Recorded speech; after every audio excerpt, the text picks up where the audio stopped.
ஆண்டவராகிய இயேசு கிறிஸ்துவின் நாமத்தில் என் அன்பின் வாழ்த்துக்கள். இந்த நாளிலேயும் உங்களை சந்திப்பதில் மகிழ்ச்சி அடைகிறேன். இன்றைக்கு நம்முடைய தியானத்திற்காக நாம் தெரிந்து கொள்கிற வேத வசனம் யோவான் எழுதின சுவிசேஷம் 13ஆம் அதிகாரம் 1ஆம் வசனம். தாமே உலகத்தில் இருக்கிற தம்முடையவர்களிடத்தில் அன்பு வைத்தபடியே முடிவு பரியந்தமும் அவர்களிடத்தில் அன்பு வைத்தார். இயேசு தாம் இவ்வுலகத்தில் இருந்த பொழுது தம்முடையவர்களிடத்தில் அன்பு வைத்தார். அந்த அன்பு வைத்தபடியே உலகத்தின் முடிவு பரியந்தமும் அன்பு வைக்கிறார். அப்படியானால் தேவனுடைய அன்பு மாறாதது என்பதை இந்த வேத பகுதி நமக்கு விளக்கி சொல்லுகிறது. மனிதனுடைய அன்பு மாறிப்போகும். பல கோணங்களில் அன்பு மாறும். பணத்தை பார்த்தால் அன்பு மாறும், பொருளை பார்த்தால் அன்பு மாறும், பதவியை பார்த்தால் அன்பு மாறும், தீமையானதை பார்த்தால் அன்பு மாறும். இந்த அன்பு நிலையானது அல்ல.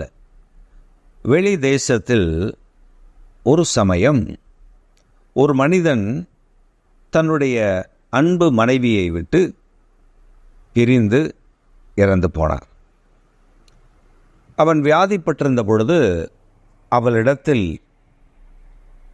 தன் கணவன் தன் மனைவியினிடத்தில் கேட்கிறார், நான் மரித்த பின்பு நீ திருமணம் செய்து கொள்வாயா என்று. இல்லை, உங்களை தான் நான் உண்மையாய் நேசிக்கிறேன், மரித்த பின்பும் உங்கள் நினைவாக தான் நான் வாழ்வேன் என்று சொல்லிவிட்டார். பின்பு அவர் மரித்து போனார். அடக்கம் முடிந்தது. அந்த அடக்கம் முடிந்த உடனே அந்த சபை போதகர் அடக்க ஆராதனையெல்லாம் முடித்துவிட்டு அவரும் சென்று விட்டார்.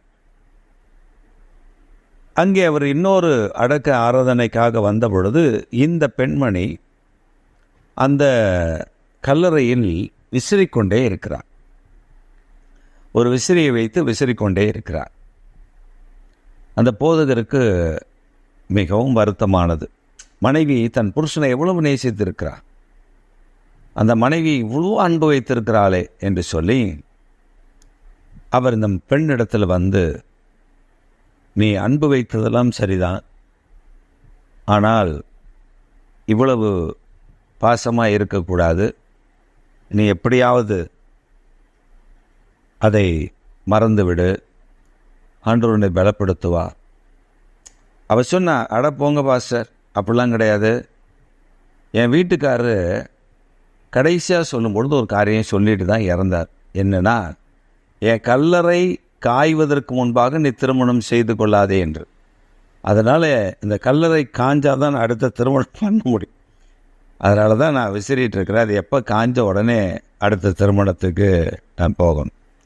இந்த அன்பு மாறிப்போகும். இது நடந்த சம்பவம். இது அன்பு மாறிப்போகும். மனிதர்கள் நம்பியிருக்கிற நம்பிக்கையெல்லாம் விடாய் போய்விடும். ஆனால் தேவாதி தேவன் ஒரு மனிதன் மேல் அன்பு வைத்தால் அந்த அன்பு மாறாது. அவர் சொல்லுகிறார், இந்த உலகத்தில் இருந்த நாட்களில் தம்முடையவர்கள் மேல் அவர் எப்படி அன்பு வைத்தாரோ, as it is, how he loved his people in this earth, as it is, he allowed his people till the ends of era. தேவன் இந்த உலகத்தின் முடிவு பரியந்தமும் அவர்கள் மேல் அன்பு வைக்கிறார். அவருடைய அன்பு மாறாதது. மனைவியினுடைய அன்பு மாறும், புருஷனுடைய அன்பு மாறும், பிள்ளைகளுடைய அன்பு மாறும், எல்லாம் மாறி போகும். ஆனால் அவர் நேற்றும் இன்றும் என்றும் மாறாதவர், மகிமை நிறைந்தவர் என்பதை மறந்துவிடக்கூடாது. பொருளாதார மேன்மை மாறிப்போகும், உயர்வு மாறிப்போகும், ஒத்தாசை மாறிப்போகும், பெரிய பெரிய காரியங்கள் மாறிப்போகும். ஆனால் மாறாதவர் கர்த்தர் ஒருவரே.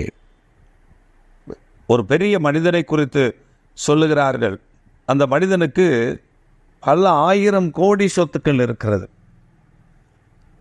மலேசியாவில் சொத்துக்கள், இங்கிலாந்தில் லண்டனில் சொத்துக்கள், இங்கிலாந்து தேசத்தில் அமெரிக்கா தேசத்தில் பல இடங்களில் பல 1000 கோடி சொத்துக்களை வைத்திருக்கிறார். ஆனால் அவருடைய வாழ்க்கையில் அவர் இவ்வளவு பணங்களை சம்பாதித்தார், இவ்வளவு பணங்களை வைத்திருக்கிறார். ஆனால் பெற்ற பிள்ளைகளை காப்பாற்ற முடியவில்லை. அவர் அன்புக்காக ஏங்கி பணங்களை எல்லாம் உதறி தள்ளிவிட்டு அவர் தகப்பனையும் பணத்தையும் மற்ற எல்லாவற்றையும் சொத்துக்களையும் விட்டுவிட்டு அவர்கள் வெளியேறிவிட்டார். யோசித்து பாருங்கள். அன்பு தேடும் மக்கள் இன்றைக்கும் இருக்கிறார்கள். என்மேல் உண்மையாய் அன்பு யார் செலுத்துவா? என் கணவர் என்னை வெறுத்து விடுகிறார், என் பிள்ளைகள் என்னை வெறுத்து விடுகிறார், என் பெற்றோர் என்னை வெறுத்து விடுகிறார்கள் என்று புலம்பிக் கொண்டிருக்கிற இந்த உலகத்தில் கர்த்தர் சொல்லுகிறார், உன்மேல் நான் எப்படி அன்பு வைத்தேனோ அதே போல முடிவு பரியந்தம் நான் உன்னை நேசிக்கிறவராக இருக்கிறேன்.